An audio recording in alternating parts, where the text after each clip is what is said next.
Our topic for today is inductors and inductance.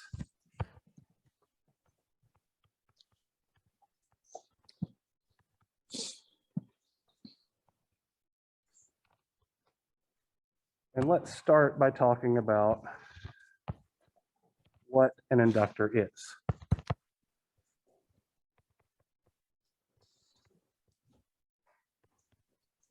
So I am going to attempt to draw two pictures here, and I'm going to pre-apologize for my lack of artistic skill.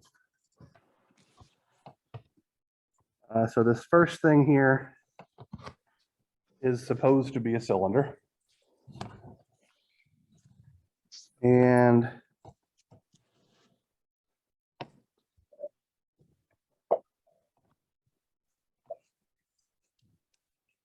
this second thing over here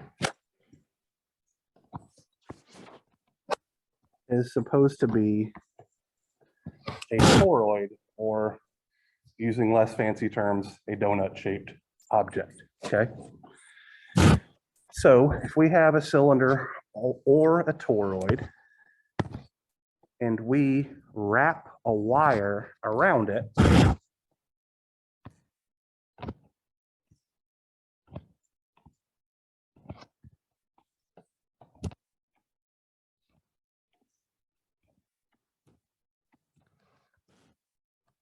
like so.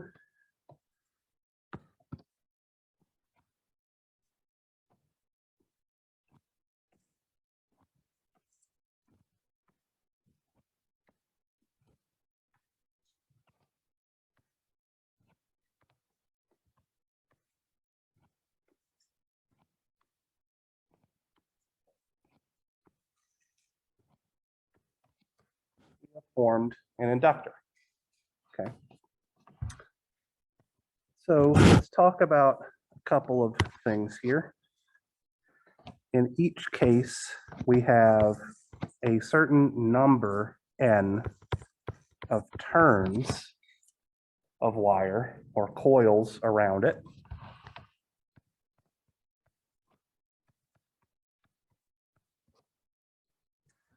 We have what I'm going to call a core material, about which our coils are wound. This core material is typically ferromagnetic,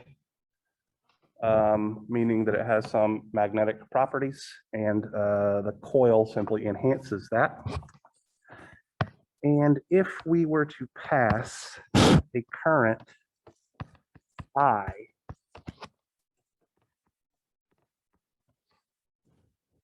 through our coil, what we would observe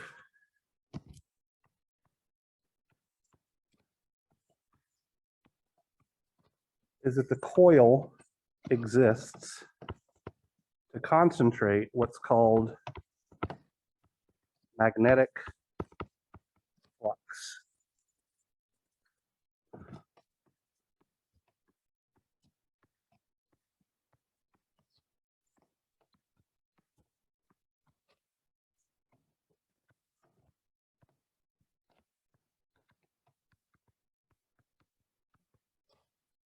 So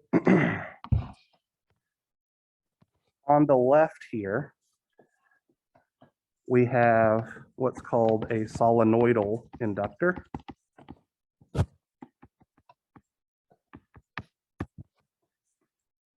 on the right, we have a toroidal inductor. So this is physically what an inductor is. Effectively, anytime we have a coil of wire, we have an inductor, regardless of its shape. But these are the two shapes that are most commonly used to create inductors that you could go buy from Mauser, DigiKey, or a Radio Shack if you can find one. So now let's talk about what an inductor does.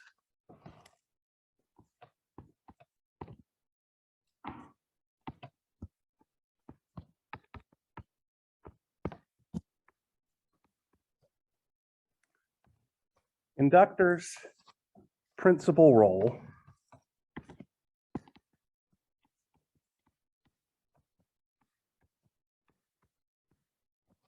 that does not look like the word used is temporary energy storage.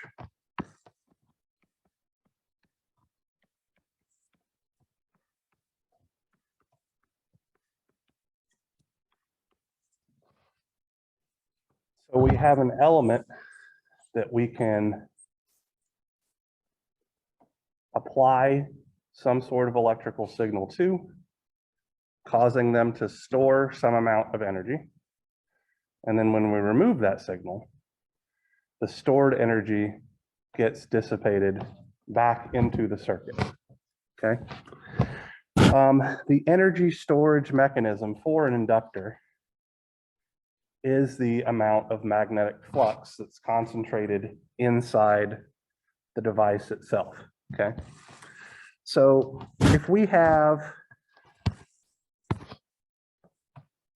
a wire, section of wire like so, long straight piece of wire, and it carries current I,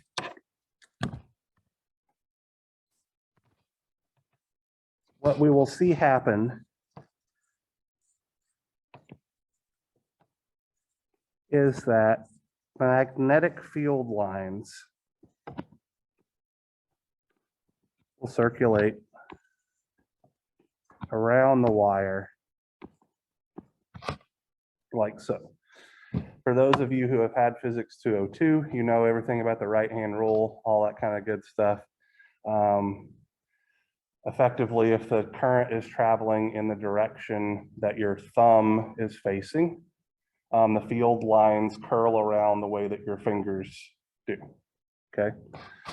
Well, when we coil a wire, what we're doing is concentrating that magnetic field into a specific region of space.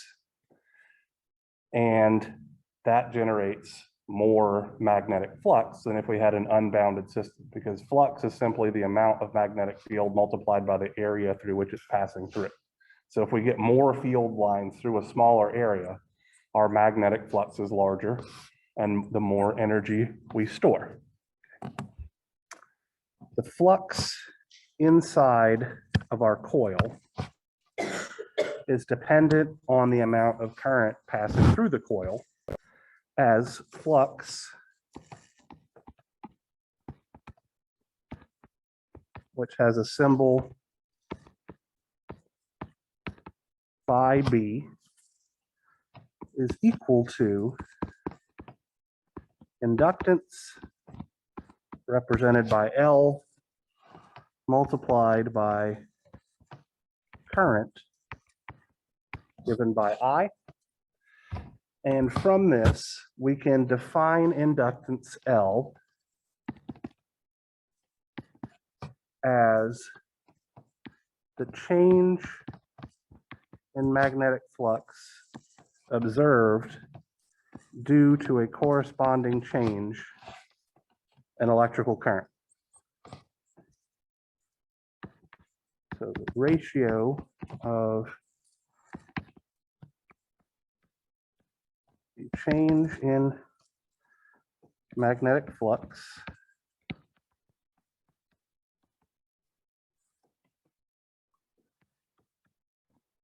due to a corresponding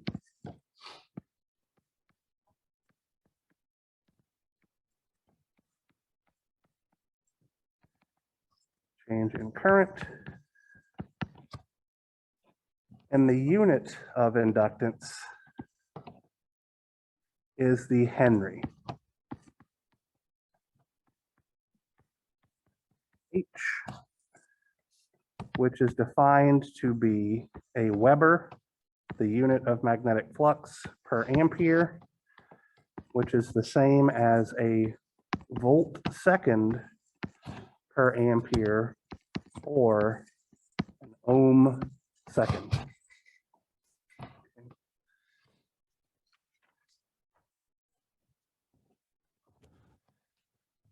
An alternative definition for inductance is the tendency of an electrical conductor to oppose a change in the electrical current flowing through it. We had briefly mentioned this earlier in this class, okay, when I asked about people who had unplugged hair dryers and seen arcing. That is a response to the inductance of the circuit that you disconnected, okay? So if you have a device with a high inductance, and there is a specific amount of electric flux, or excuse me, magnetic flux passing through the core of the device, or the coil, and then you abruptly try to turn the current off by, say, disconnecting things, okay? Faraday's law of electromagnetic induction says that since the magnetic flux through the coil is going to try to stay as constant as it can, a voltage or electromotive force will be induced, which opposes that change in flux, okay? So effectively, if you disconnect a hair dryer, which has an induction motor in it while it's running, that large change in flux is going to cause a voltage to appear across the terminals of the device, which is trying to sustain that original amount of magnetic flux for as long as it can, all right? When you have a large voltage, so you're gonna have a large voltage in response to a large change in flux, that can be large enough to literally, excuse me, ionize the air particles and cause a plasma to flow from one lead of the hairdryer to the next, if you want to get real physicsy about it. So that mathematical relationship, Faraday's law of induction, is electromotive force, which this is just a fancy term for voltage. I'm sure your physics professors would absolutely hate me for saying that.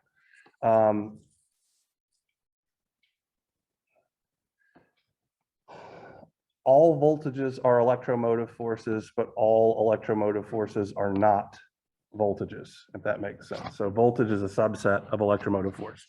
In this class, we can use the two terms interchangeably. Anyway, so electromotive force or voltage is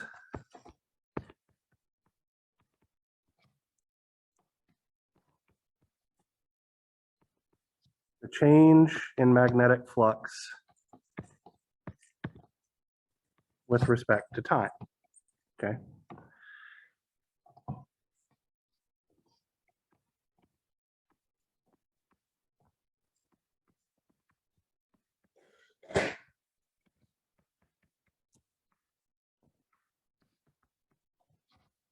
We're only actually going to use this equation here to bring things back to a circuits level treatment of things, okay? So let's talk about the circuit characteristics of an inductor.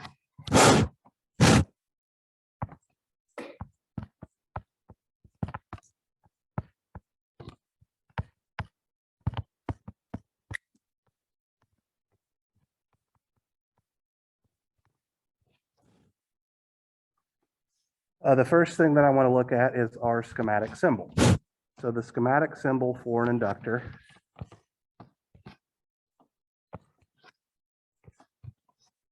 looks like this, a coil of wire, or very similar to what the schematic representation of a spring would be in a mechanical system level diagram. And actually, a spring and an inductor are analogous in mechanical systems and electrical systems. So we have an inductor, L, represented by this coil symbol. We can observe voltage drops across our inductor, so I'm going to call that VL. And current flowing through our inductor, which I'm going to represent as IL. Okay. So inductors obey the passive sign convention, meaning current flows into positive terminal. The inductor is absorbing power. And when current flows into the negative terminal, the inductor is supplying power. This is our first non-source element that is actually capable of supplying power, right? Because it's a form of temporary energy storage. So if we use Faraday's law of induction and we replace E, our electromotive force, with voltage, the voltage drop across an inductor is the change in magnetic flux with respect to time, but recalling that magnetic flux is a ratio that involves current and inductance, we can express this as L di by dt.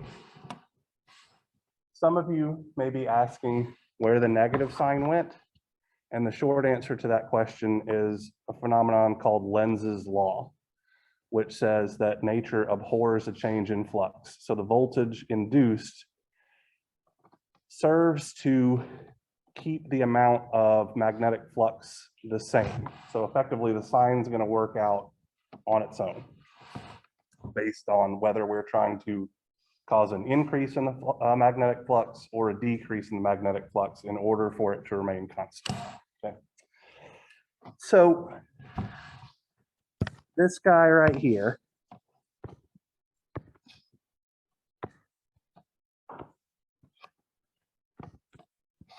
is our first equation.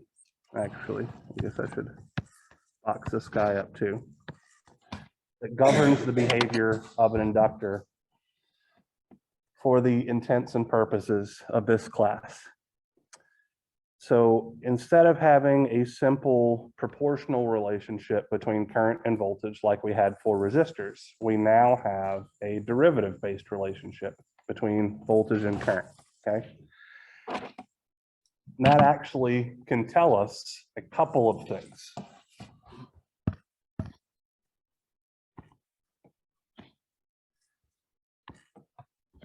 So let's say that we have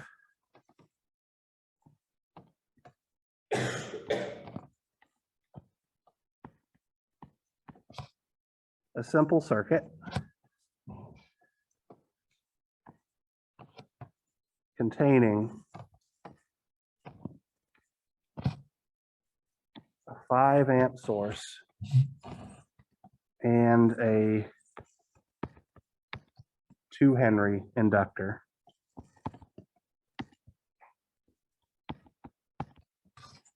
And we want to know what the voltage drop across our inductor is.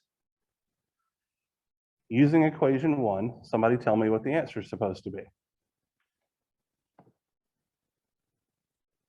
0. Absolutely right. Don't know what the heck just happened there. So the voltage drop here, V of t, will be exactly 0 volts, because if the current through the inductor does not change, the voltage drop across the inductor has to be 0. That's what the derivative-based relationship tells us. So in a DC circuit,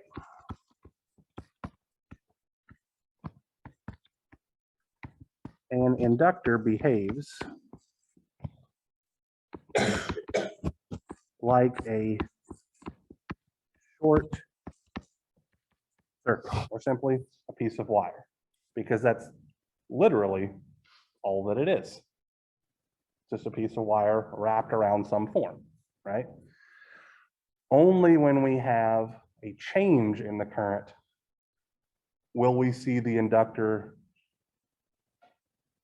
behave with this derivative base, or behave not as a piece of wire, I guess would be the better way to say it. All right. So that's the first thing that we can observe from that derivative-based relationship. And there's another one that's critically important. All right. So I'm going to draw a graph here. Here's my inductor current.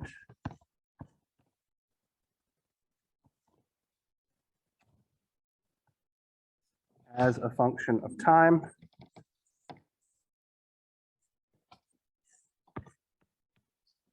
And then over here,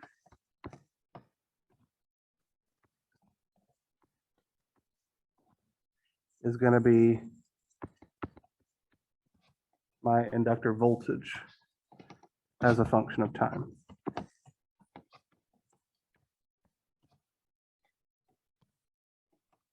So let's say that my current waveform looks something like this, where I have a linear increase in the current for an amount of time. And then the current is constant for an amount of time. And then a linear decrease.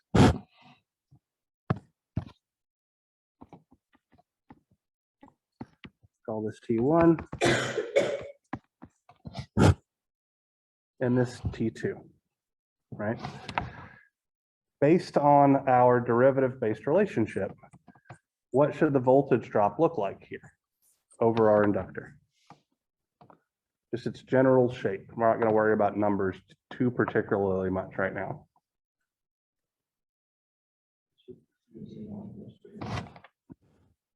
I'm going to have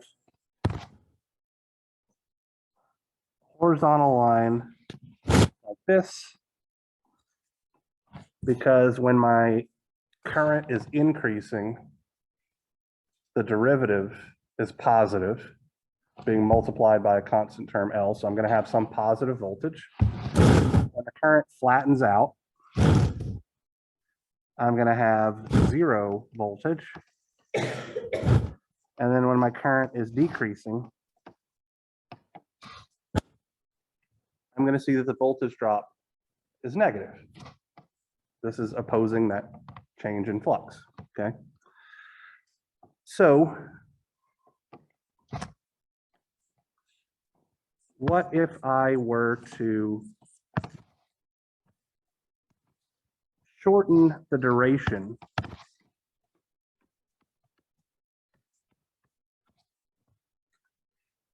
of the rise time and fall time of my inductor current?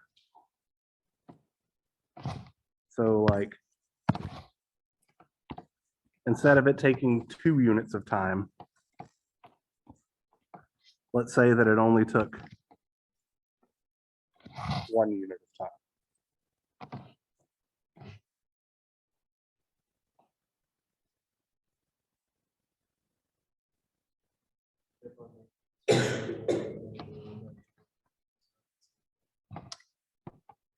So it's the derivative-based relationship, right? So my slope is twice as steep now, which means I'm going to get twice the voltage out of it, right? So if the rise time is half as long, then the slope is twice as large. And this guy right here is just representative of the slope of this line, right? So we should see now that we have a voltage that is twice as large as we had in the previous case. So we could keep on shrinking this rise time over and over and over again until we get to an extreme condition. Okay. So what would happen if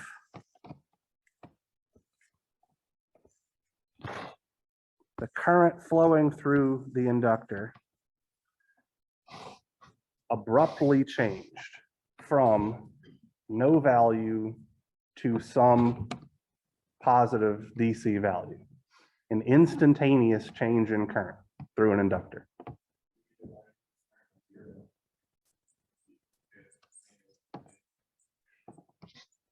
So what would the slope be?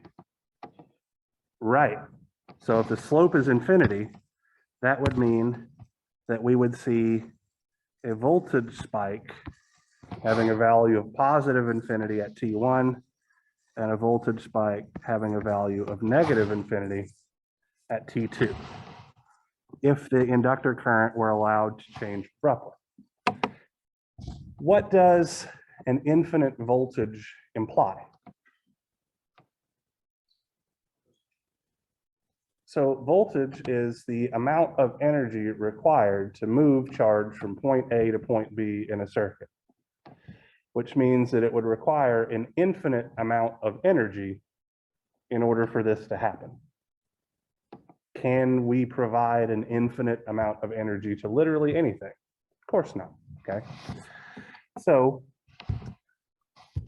the current through an inductor cannot change abruptly like this. It has to take time for the current through an inductor to change. There cannot be an instantaneous jump between two levels of inductor current. Okay.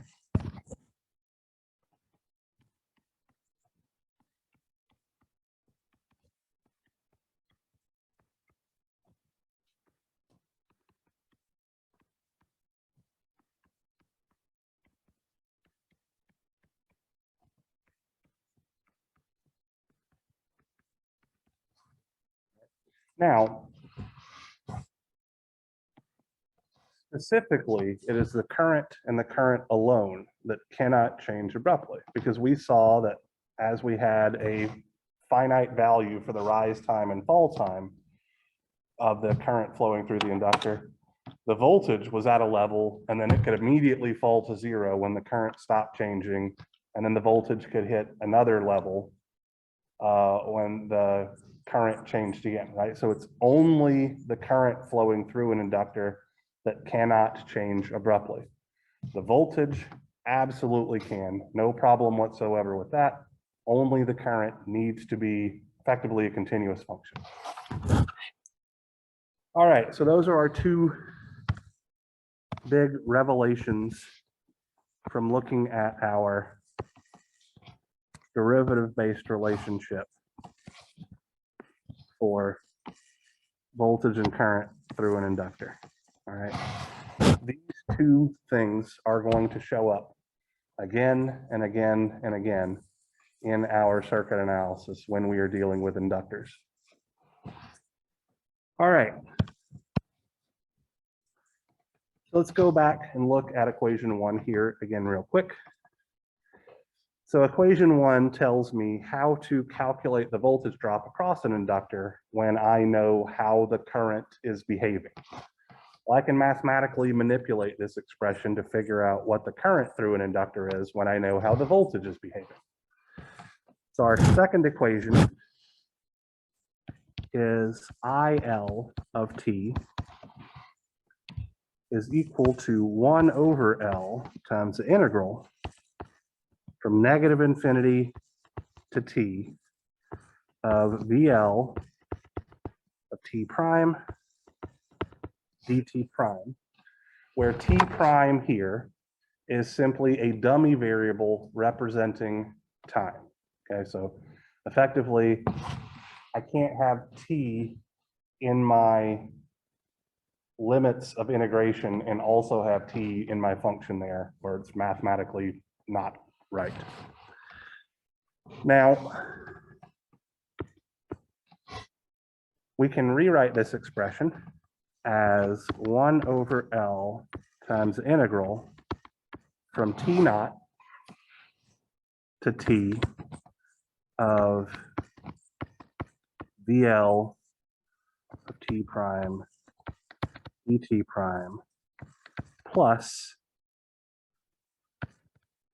IL of t naught, where this term IL of t naught, actually, let me do it in blue, represents the initial condition of the inductor current. So effectively,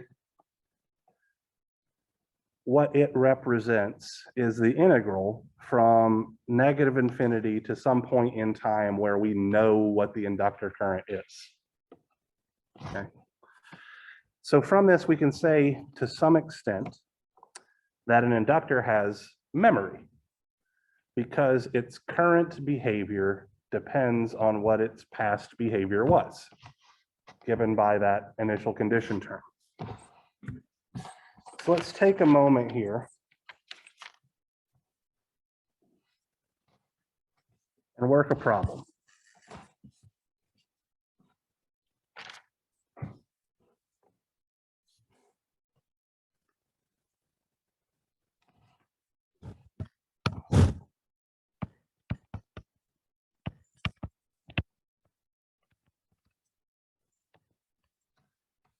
Let's say that we have a inductor whose value is 100 millihenries. And the voltage drop across this inductor, VL of t, is given by the mathematical function 2e to the minus 3t volts. Additionally, we observed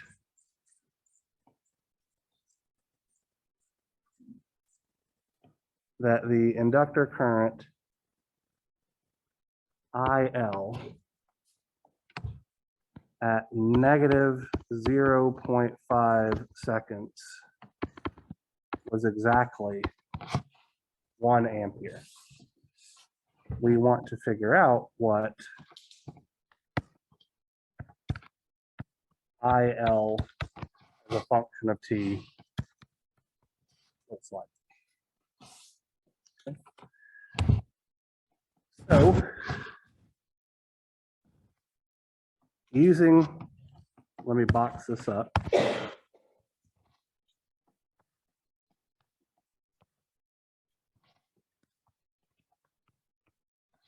Equation 2.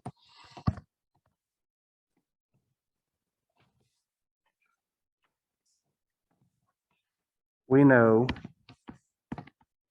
that IL of t is 1 over L from the integral, excuse me, times the integral from t naught to t of VL of t prime dt prime plus IL at t naught. So in this case, L is 100 millihenries. So it's going to be 1 over 100 times 10 to the minus 3 henries multiplied by the integral. So what's T naught in this case? Negative 0.5. So it represents the time at which we know information about the inductor. Negative 0.5 seconds to t of 2e to the minus 3t prime. Let me like this so I can include the units. So 2 volts multiplied by an exponentially decaying function, dt prime. And then outside the integral, we're going to add 1 amp, which is our initial condition. Are you with me thus far? Okay. So what I can do from here, I can move that 2 volts out of the integral because it's a constant term. And so I'm going to have IL of t is equal to 2 volts divided by 100 times 10 to the minus 3 henries, where a henry is a volt second per ampere. Double check that. Yes. So that's going to put volts, seconds down here, amperes up here.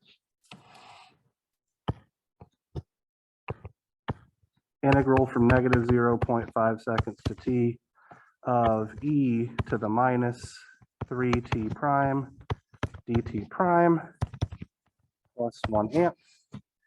So I take the integral of an exponential function.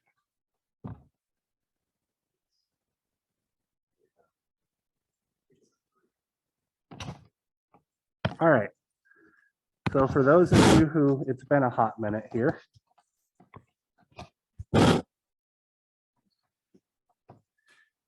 Let's see. The derivative of e to the alpha t is alpha e t.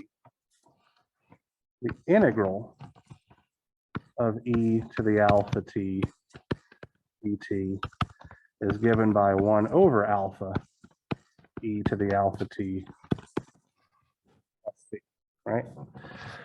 So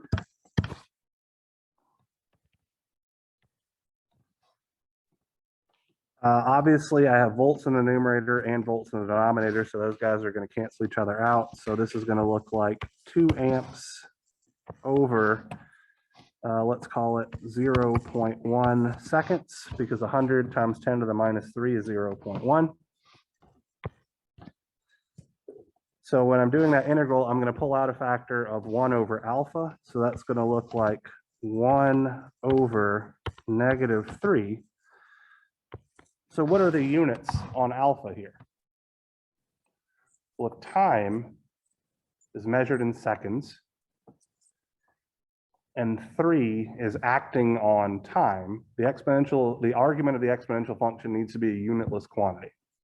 So the 3 has implied units of per second. Let me write that better. Seconds to the negative 1 power. Okay. That way, e to the negative 3 per seconds multiplied by time in seconds means I have e to the number, which is a dimensionless quantity, which I need to have for my exponential function to work. Then I'm going to have e to the minus 3t evaluated at, t prime, evaluated at t negative 0.5 seconds. All of this is plus 1 ampere.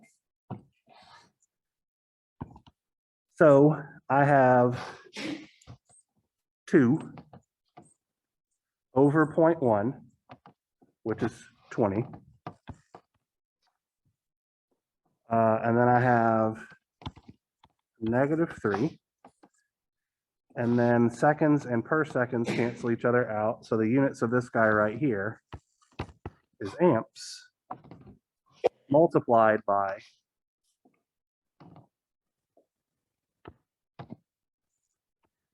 e to the minus 3t minus e to the minus 3 times negative 0.5 seconds plus 1 ampere.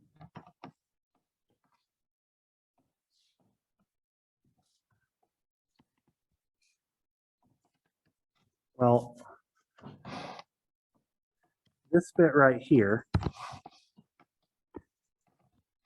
is just a number, right? And I don't know what happened to my 1. This bit right here is just a number, so we can lump those terms together, right? So what we'll find is that we have 30.878 minus 20/3 e to the minus 3t amps, where that 30.878 just to be clear, is negative 20/3 times negative e to the 3/2 plus 1.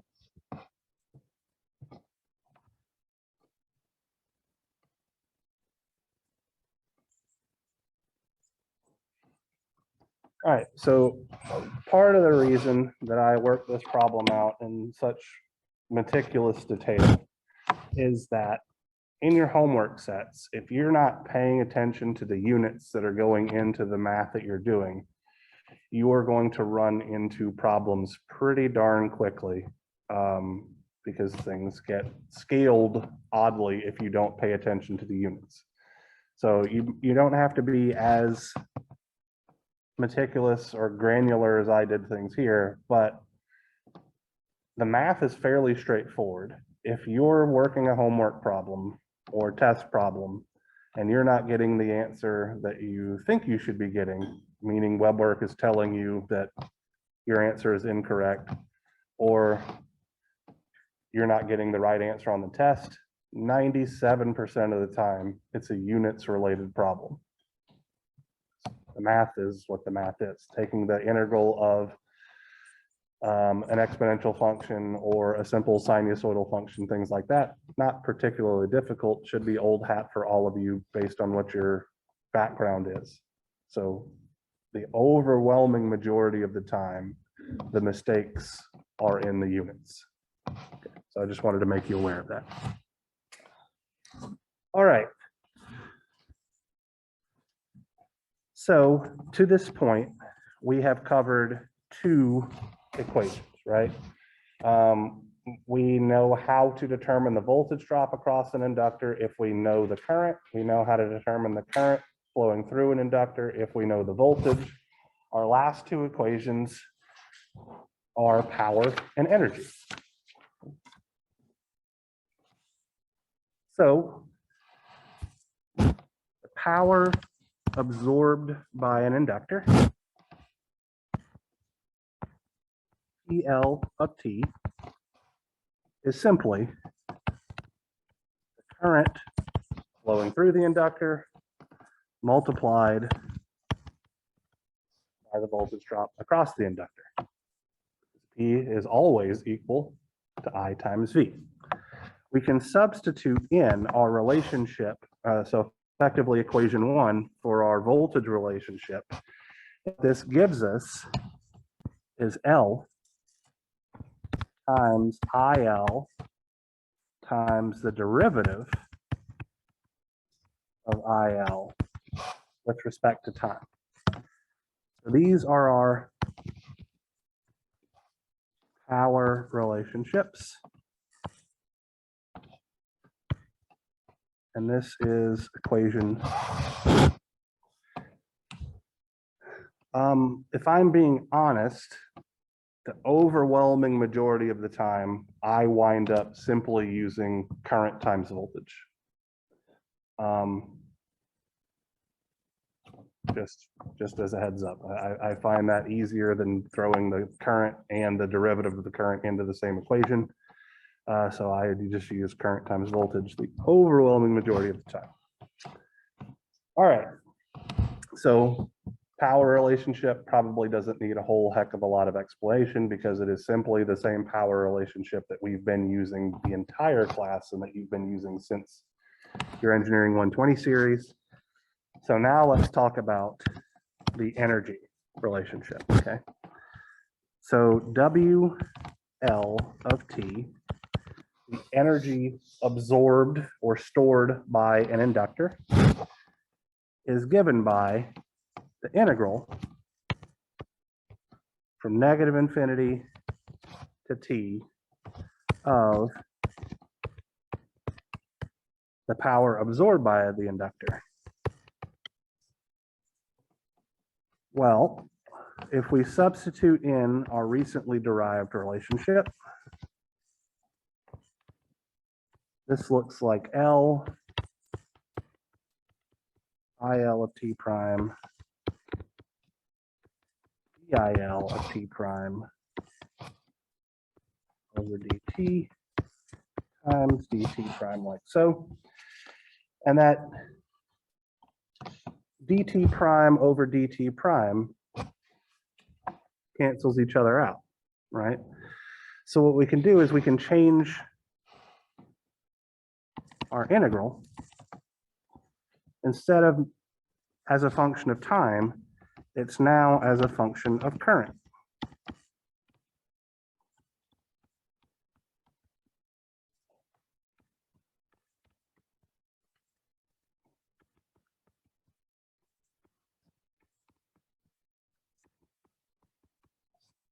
Right? So the L is a constant term. So if I were to integrate, let's say, the integral of x dx, what would that be? X squared over 2. Well, that's exactly the integral that I'm doing here, where x is just my inductor current. So I'm going to have the inductor current squared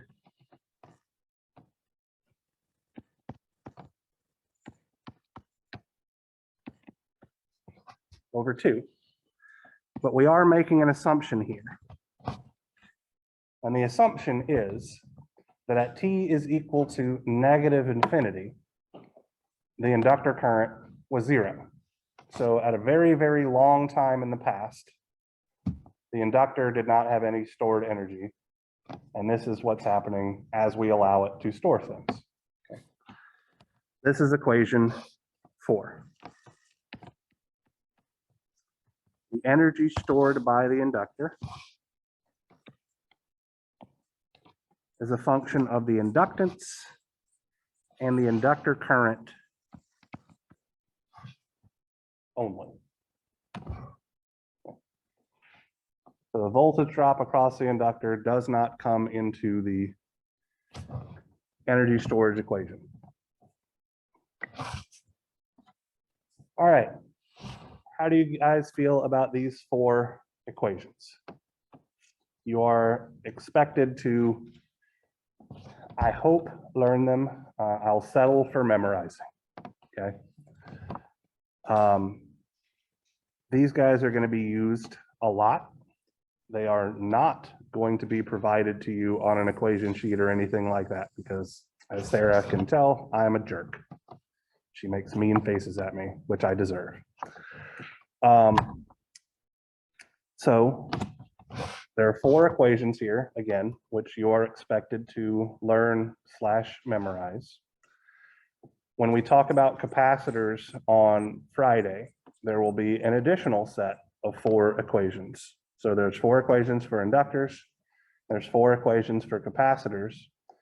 But as we will learn on Friday, capacitors and inductors are electrical duals, which means our capacitor relationships are these exact same 4 relationships, except that everywhere we see voltage, we put current. Everywhere we see current, we put voltage. So we effectively just swap I and V. And everywhere we see L, we put C. So they're literally the same set of 4 equations, just swapping I and V and replacing L with C. Okay, we're going to derive them and all that kind of crap again on Friday because it's literally my job to do so. But it's really only 4 equations that you need to know. All right. So our last topic for today is combining inductors.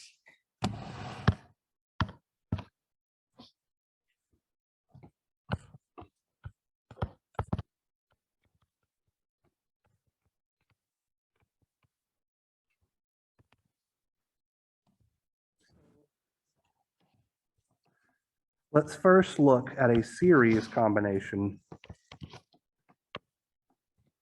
of inductors. So let's say that we have an inductor L1 over which a voltage drop V1 of t occurs. Then we have an inductor L2 over which a voltage drop V2 occurs,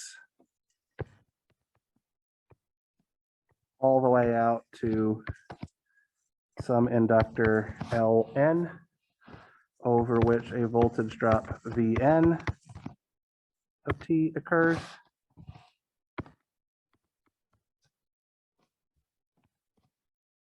And we will call the voltage drop over all of the inductors in series V of t, and we will call the current flowing through all of the inductors in series I of t, like so.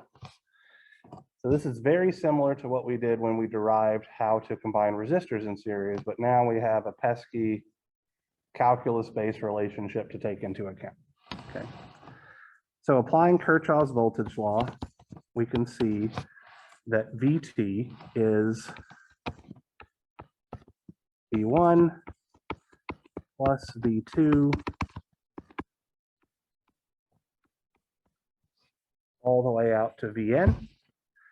And all of these voltage drops can be expressed in terms of the derivative of our current I of t. So this is going to look like L1 di by dt plus L2 di by dt all the way out to L sub n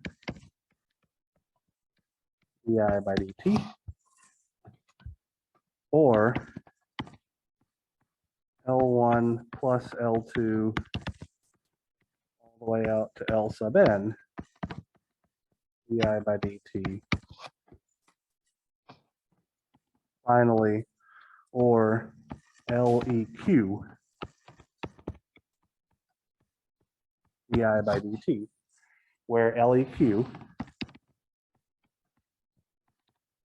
is simply the sum from I is equal 1 to n of L sub I, meaning that inductors in series combine like resistors in series. Okay. So if we have a 3 Henry inductor in series with a 5 Henry inductor, the equivalent inductance is 3 plus 5 is 8 Henrys. Okay. If instead we have a bunch of inductors connected in parallel,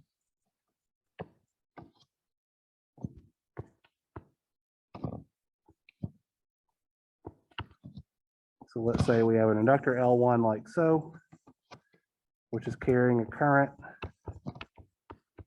I1t,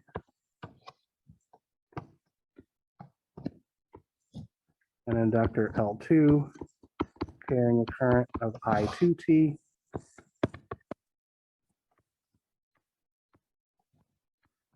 and then an inductor L sub n carrying a current In of t.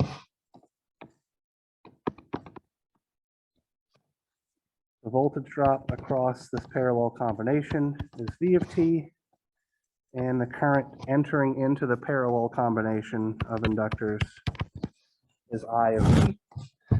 Then Kirchhoff's current law tells us I of t is equal to I1 plus I2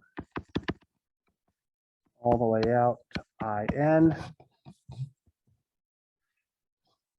We can express all of these currents as the integral of the voltage. So that's going to give us 1 over L1 integral from negative infinity to t of V of t prime, t prime, plus 1 over L2, the integral from negative infinity to t of V t prime dt prime, plus 1 over L3, integral from negative infinity to t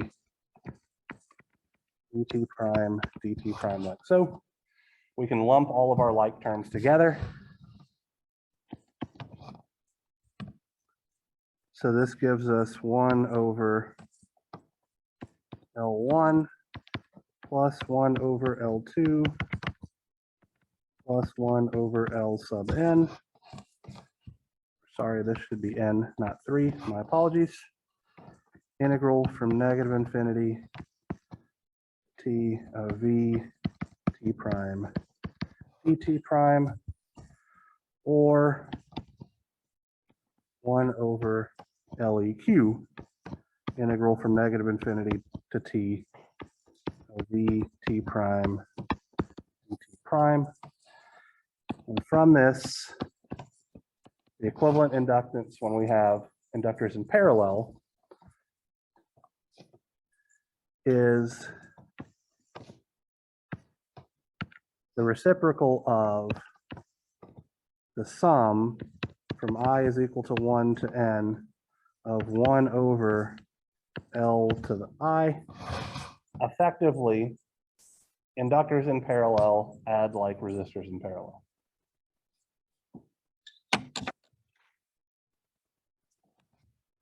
All right, that is enough out of me for today.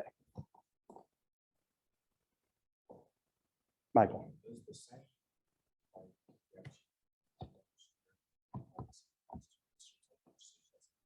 Exactly correct. Yes. So if you had only 2 inductors in parallel, the equivalent inductance would be L1 times L2 over L1 plus L2. Absolutely.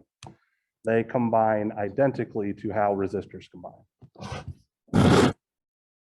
Very good question. Anything else?